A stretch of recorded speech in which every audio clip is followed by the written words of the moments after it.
수업 페이지를 보시면 첫 번째 링크가 있습니다. 어, 여기 한번 들어가 보시면 보이시죠? 뭐 우리가 쿼리 같은 거 작성했을 때 그거랑 똑같은데 여기다가 이제 내가 쓰고 싶은 쿼리를 작성할 수도 있습니다. 이렇게 다 지우고 작성할 수도 있고요. 다른 지금 이게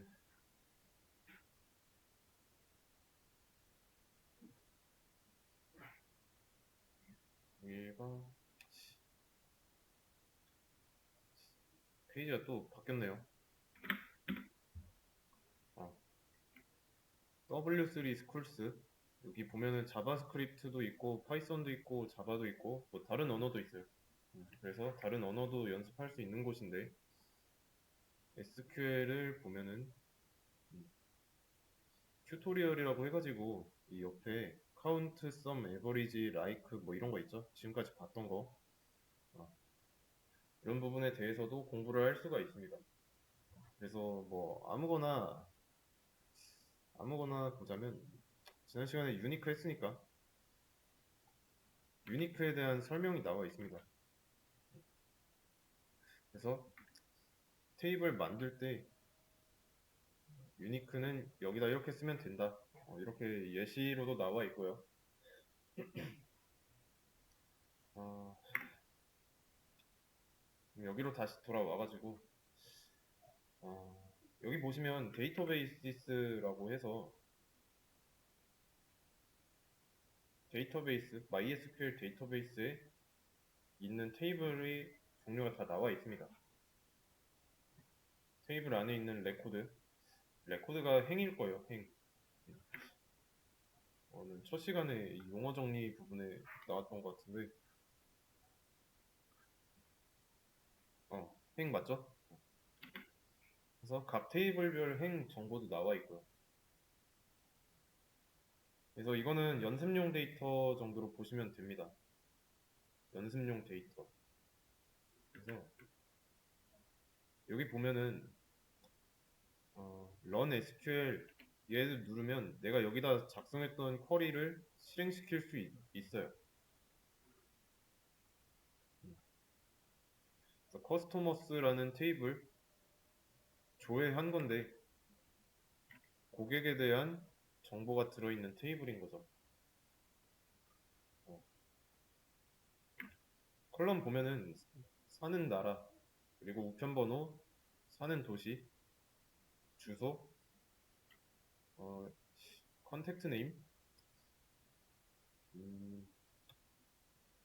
요거는 사람 이름이고 이거는 회사 이름 같은데 어쨌든 둘 다 이름이니까 고객의 이름이라고 보면 될 거고 커스터머 아이디가 있고요. 그래서 여기다가는 배운 거 그대로 쓰면 됩니다. 그러면 오더바이 지난 시간에 배웠으니까 오더바이 한번 써볼게요. 뭘 기준으로 할 거냐면 커스터머 네임으로 커스터머 네임 DSC 내림차 순으로 한번 볼게요. 그리고 여기서 주의해야 될 게 뭐냐면 컬럼 이름 같은 거는 정확하게 해야 됩니다. 타이핑 일일이 하지 마시고 여기 있는 거 더블 클릭해가지고 복사한 다음에 붙여넣기 하시면 돼요. 그러면 지금은 알파벳 순서로 나와 있죠. A, B, C, D, E, F, G 이 순서대로 나와 있는데 커스터머 이름을 내림차순으로 한다면 G로 시작하는 건 없으니까 W부터 시작해서 제일 밑에는 A로 시작하는 이름이 있죠. 그리고 지금 커스터머 테이블을 조회했죠. 레코드는 91이라고 나와 있습니다. 그러면 91명 있는 거 알 수가 있죠. 그러면 여기다가 이렇게 커스터머 이름을 내림차순으로 정렬한 상태에서 리미트 5라고 해볼게요. 그러면 위에서 5개, 위에서 5개 나오겠죠? 91부터 5개 나왔습니다. 이렇게 했다고 해서 현재 가지고 있는 커스터머 테이블 이 데이터 전체에 영향이 간 건 아니고 볼 때, 어, 눈으로 볼 때만 적용되는 옵션입니다. 여기가 5가 됐다 해서 헷갈리면 안 돼요.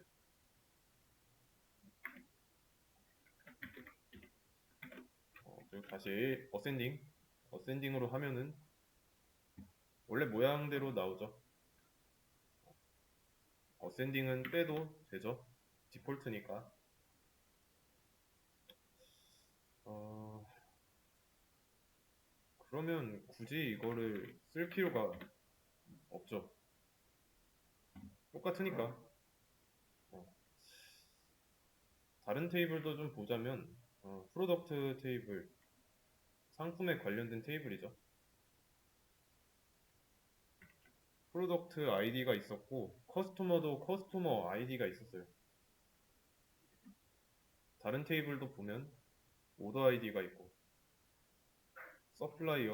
서플라이어 아이디가 있고요. 공통점은 아이디가 있잖아요. 그리고 그 식별자로 쓰는 이 아이디를 맨 앞에다 놨고,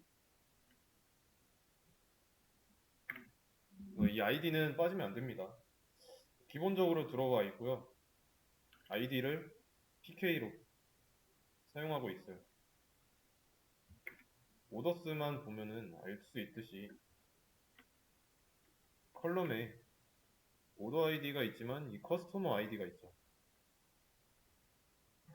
이거는 뭐 주문 테이블이니까 당연히 있어야 되는 거고, 여기서 보면 이 커스터머 아이디는 뭘까요? 커스터머 아이디가 90번, 81번, 34번 뭐 이런 식으로 존재하는데 누굴까요? 90번 커스터머가 샀다라고 하면은 그게 누군지 알 수가 없잖아요. 근데 이 정도만 있어도 충분합니다. 왜냐면 이 커스터머 아이디는 커스터머 테이블에 있잖아요. 90번인 커스터머 아이디. 이게 90번인 사람을 찾아가 보면은 이름을 알 수 있는 거죠.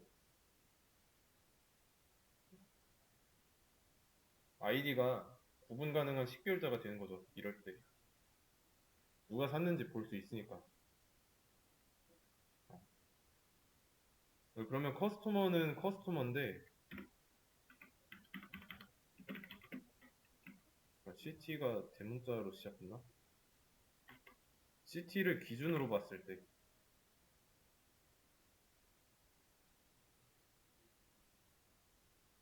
CT를 기준으로 봤어요. 그러면 CT가 기준, 근데 뒤에 아무것도 안 썼으니까 어센딩이 자동으로 됐겠죠. 그래서 A로 시작하고 있고, 이거를 내림차순으로 본다면 반대로, 반대로 보이죠? 기준이 뭔지랑 오름차순, 내림차순인지만 보고 있는 거예요. 그러면 간단한 예제인데 이런 내용을 기반으로 하면은 데이터베이스의 구조나 관계가 잘 정리되어 있기만 하면 이제 뭐 스마트 팩토리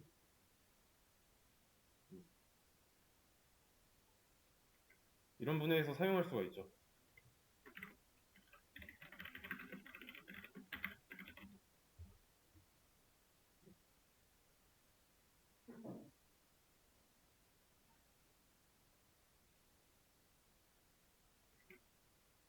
어, 이게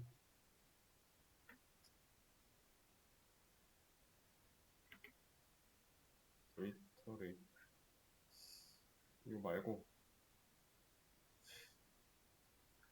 스마트 팩토리만 따로 검색을 해보겠습니다. 음,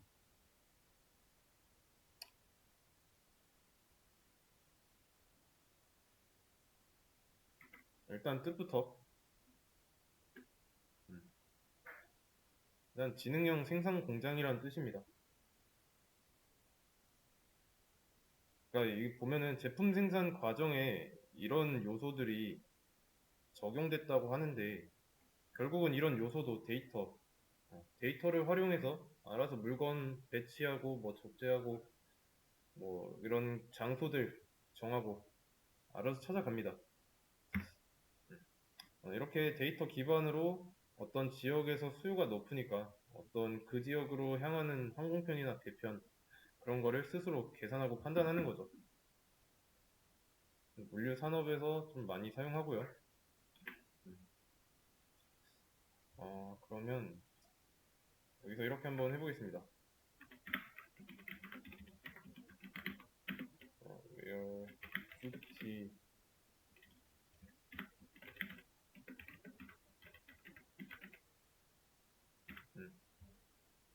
런던에 사는 고객만 보려는 거죠.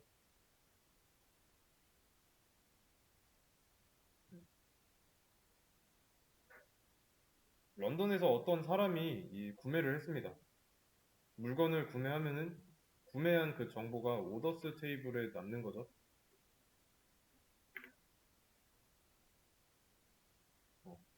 근데 오더 테이블을 보면 아무것도 없죠. 자세한 정보는 오더스 디테일에 있습니다. 그러면 컬럼으로 오더 디테일 아이디가 있고, 오더 아이디가 있고, 프로덕트 아이디가 있고, 퀀티티가 있죠.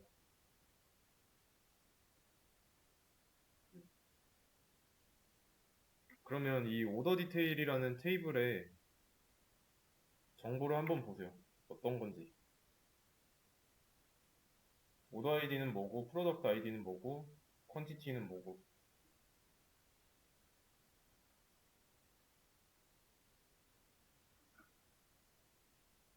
보시면 오더 아이디는 오더 테이블에 있겠죠. 그래서 1248번 주문 봤더니 다른 물건을 산 거예요, 각각. 그럼 이 물건은 프로덕트 아이디인데 11번이면 무슨 상품인지 여기서는 알 수가 없죠. 그거는 이제 프로덕트 테이블에서 알 수가 있는 거고. 그래서 11번 프로덕트 아이디가 11번인 상품 보자면 얘네요. 프로덕트 네임. 보면서 느껴지는 게 있죠. 각 테이블 간에 유기적인 연결이 있다는 거. 이렇게 연결된 와중에 구별을 확실하게 해줘야죠. 왜냐면 돈의 흐름이 있으니까. 음. 그런데 아이디 같은 식별자가 없다면 뭐 프로덕트 아이디가 아니라 오더스 테이블에 오더 디테일 프로덕트 아이디가 아니라 프로덕트 네임으로 등록돼 있으면 불편하죠. 가독성이 떨어지니까.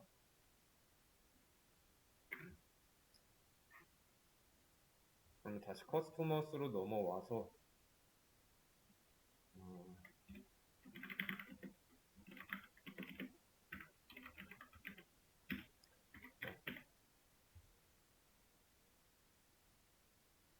여기서 알 수 있는 정보는 런던에 사는 고객의 이름이죠.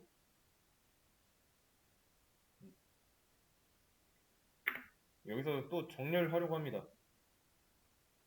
기준은 뭘로 해야 될까요? 컨트리는 제외하고 어차피 컨트리랑 시티는 제외하고 똑같잖아요. 뭘로 정렬을 해야 될까요?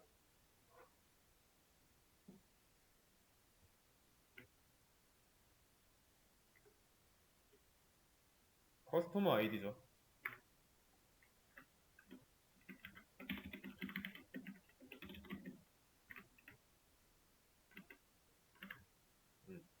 이거를 뭐 내림차순으로 볼게요. 왜냐면 지금은 오름차순으로 정렬되어 있으니까. 네, 이렇게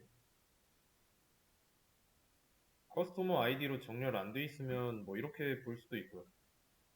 아니면 뭐 다시 오름차순으로 보려고 한다면 디센딩 지워도 되고요. 근데 오름차순으로 할 경우에는 똑같죠? 어, 정렬 쿼리 쓰나 안 쓰나. 음, 모호하면 그냥 봐도 되는데 대신에 내가 찾아갈 수 있어야 된다는 겁니다. 그래서 보면은 이렇게 실행한 쿼리의 결과는 데이터가 6개예요. 커스터머 테이블에는 레코드가 91개잖아요. 왔다 갔다 해야 되는데 원래 존재하는 테이블 중에서 조건에 맞게 뽑은 거예요. 그래서 6개만 나온 거고. 그리고 여기 행이 지금 뭐 제일 많아봐야 2100개 겨우 넘긴 거죠. 근데 이거는 데이터가 많은 게 아니에요. 음, 데이터가 뭐 많다 이 정의를 몇 개부터 하는지는 몰라도 어, 최소 그래도 못해도 만 단위는 돼 있죠. 10만 단위. 못해도 10만 단위. 10만 단위도 굉장히 적은데 어, 이거는 터무니없이 적죠. 그에 비하면. 음, 그리고 이런 데이터들끼리는 다 엮여 있고. 그러면 지금 보면은 불편한 점이 좀 몇 개 보이죠? 뭐로 접근하는지에 따라 볼 수 있는 정보가 바뀌고 있잖아요. 기준이 여러 개일 수도 있다는 거예요. 엑셀에서 표가 있고 이 표에 메타데이터 부분이 있죠. 그 메타데이터를 정렬할 수 있는 그 기준이 있잖아요. 버튼 같은 거 눌러가지고 여기 삼각형이었나? 이런 거 이렇게 있어가지고 뭔지는 아시죠? 이런 게 시각적으로 형성되어 있지 않아요, 지금. 그러면 쿼리문을 모른다. 그러면 이런 데이터를 가지고 할 수 있는 게 없겠죠.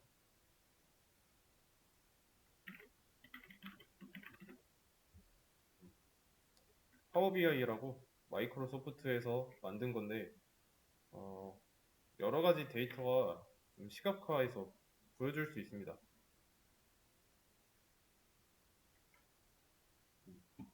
뭐 차트 형태로도 만들어줄 수도 있고요. 그래서 관심 있으시면 이것도 한번 공부해보세요. 파워 BI. 좀 시각화를 할 수 있는 툴이고 엑셀이랑 비슷한데 시각화에 좀 더 특화되어 있습니다. 같은 데이터를 가지고 어떻게 보여줄 것인가 이거에 관한 기술이고요. 음. 그러면 이렇게 한번 해보겠습니다. 다시 돌아와서 오더스 이 테이블에서 보려고 하는 거는 구매자 아이디랑 직원 아이디예요. 그러면 어떻게 해야 될까요?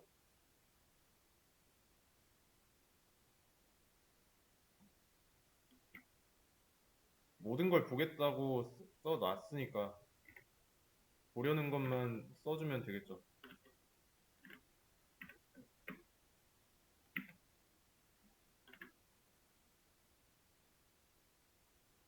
그러면 컬럼은 2개만 나올 거고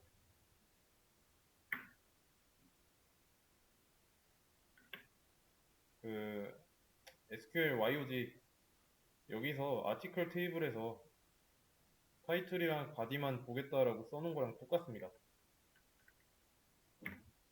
그래서 얘도 순서를 바꿔주면은 바뀐 채로 나와요.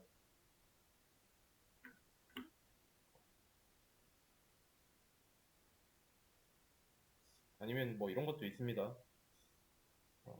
만약에 보려고 하는 게 지금 상황이랑은 방향이 안 맞지만 이거 두 개 있죠. 이 둘, 이 둘의 정보를 더해서 그 더한 결과 있죠. 그거를 새로운 컬럼으로 나오게 할 수도 있습니다. 이거는 어제 프로그래머스 문제 풀면서 나왔던 부분인데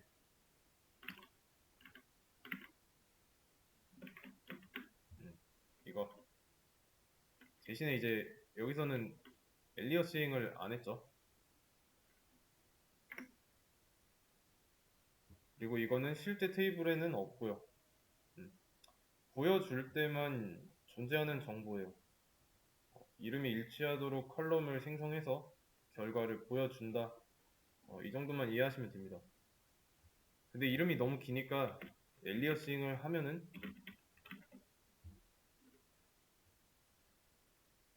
내가 엘리어싱 한 이름 그대로 컬럼의 이름이 정해지는 거죠.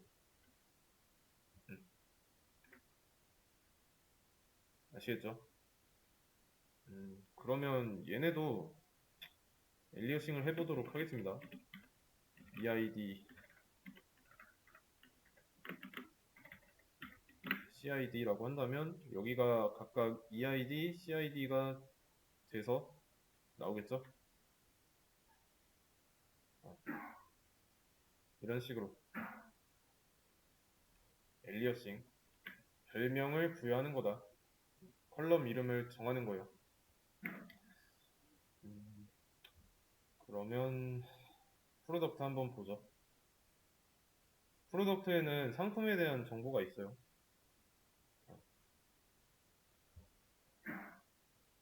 프로덕트 테이블을 조회한 결과고 여기서 프로덕트 네임이랑 프라이스 가격만 볼 거면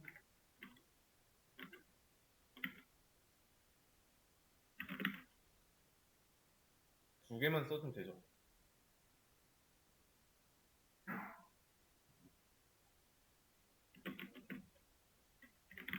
이렇게 바꿀 수도 있고 그리고 엘리어싱은 한글로도 가능합니다.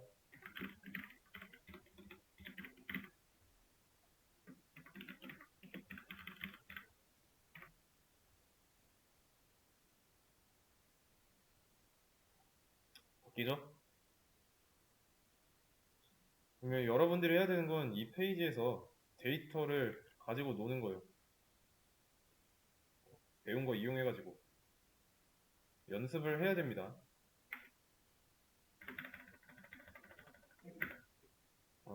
select 1이라고 하면은 뭐라고 나올까요? 이 쿼리를 실행시키면 나오는 거.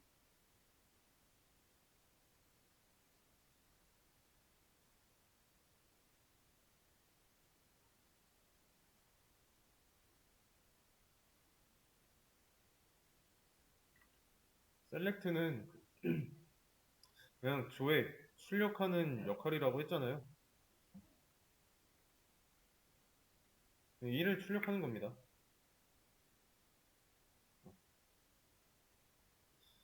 근데 이렇게 하면 어떻게 나올까요? select 1 더하기 2 예측해보세요.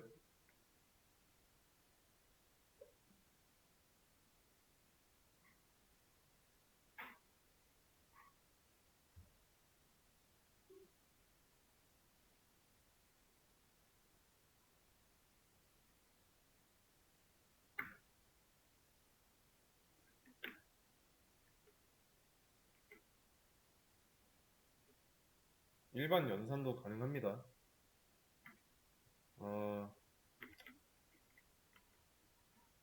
뭐 from 어쩌고 하는 거는 테이블에서 가져올 때 쓰는 거잖아요. 근데 여기서는 지금 뭐 테이블도 아니고 뭘 가져올지도 안 했고 그냥 보기만 하는 거예요.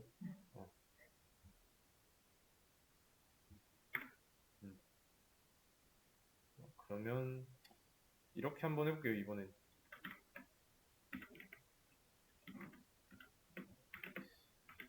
문자열 더하기 1이라고 했어요. 아니, 숫자 10으로 해보죠. 그냥 1도 상관없긴 한데 어떻게 나올까요?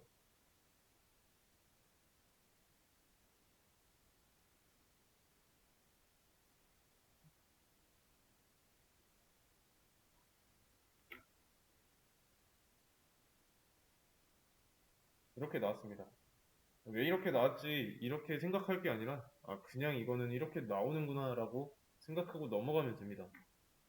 규칙이라서 그런 거고 규칙에 굳이 의문을 가질 필요는 없습니다. 규칙이니까 지키기만 하면 돼요. 문자 여러 개랑 정수 더하면 그냥 결과는 정수만 남는다 라는 거. 아니면 뭐 나눗셈도 해봐도 되고요. 그러면 정수 두 개의 연산인데 결과는 실수로 나오죠. 근데 이것도 실수로 나오는구나 하고 넘어가면 됩니다. 어, 여기서 다양한 시도하면서 새로 알게 되는 사실 있죠? 그런 거는 정리했다가 나중에 사용하시면 돼요. 곱셈의 경우는 그러면 어떻게 나올까요? 나눗셈은 실수로 나왔는데 곱셈은 실수가 아니네요. 그러면 그냥 넘어가면 돼요. 자, 그런데 만약에 이런 내용입니다. 쿼리가 이래요.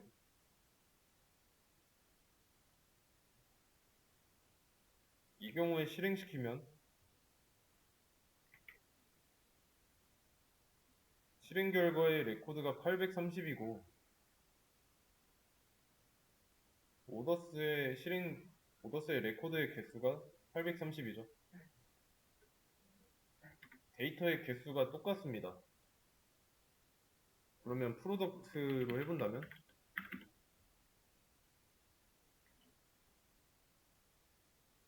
똑같죠? 해당 테이블이 가진 데이터의 총량만큼만 이런 행동을 한다는 걸 알 수가 있습니다. 근데 뭐 가져올 만한 데이터는 아니니까 뭐 그렇게 쓸모는 없어요. 그냥 이 연산의 결과를 어떤 테이블의 데이터 개수만큼 보여주는 거예요. 그러면 2가 10보다 크다라고 했을 때 뭐라고 나올까요? 분명히 이거는 틀린 말이죠. 그러면 우리가 다른 프로그래밍 언어에서 뭐 C 언어는 틀리면 0이고 자바나 파이썬 이거는 펄스라고 하는 건데 여기서는 어떻게 나올까요?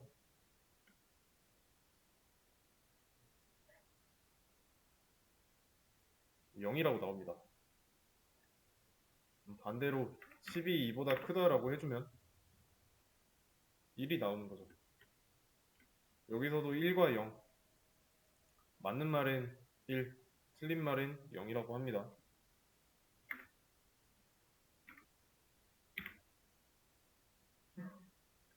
지난 시간에 얘기했듯이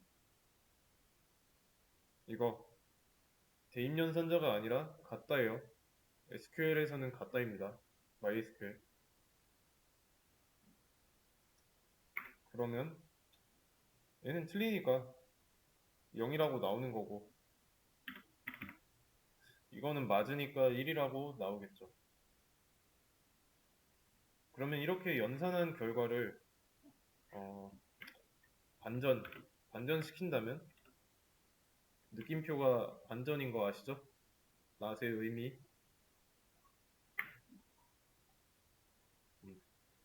1을 반전시켰으니까 0이 될 수밖에 없죠.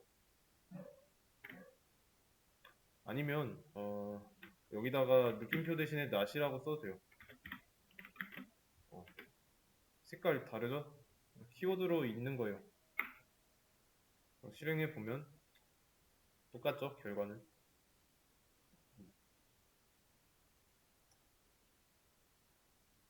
수식을 쓰는 이유는 어,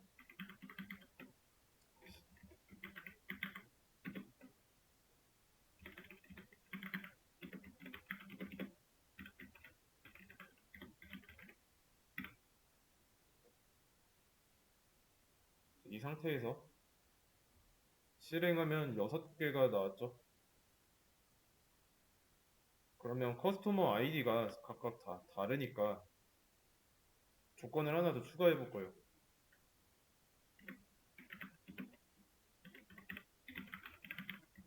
커스터머 아이디가 20보다 작은 거. 그러면 20보다 작은 커스터머 아이디가 4개 있으니까 동시에 만족하기 위해서 4개만 나오는 거죠.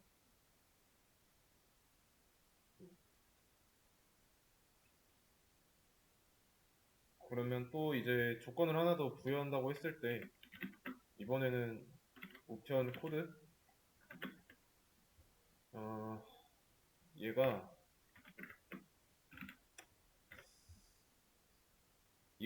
이거인 거를 우편 코드로 준다면 특정 고객을 찾을 수가 있는 거죠.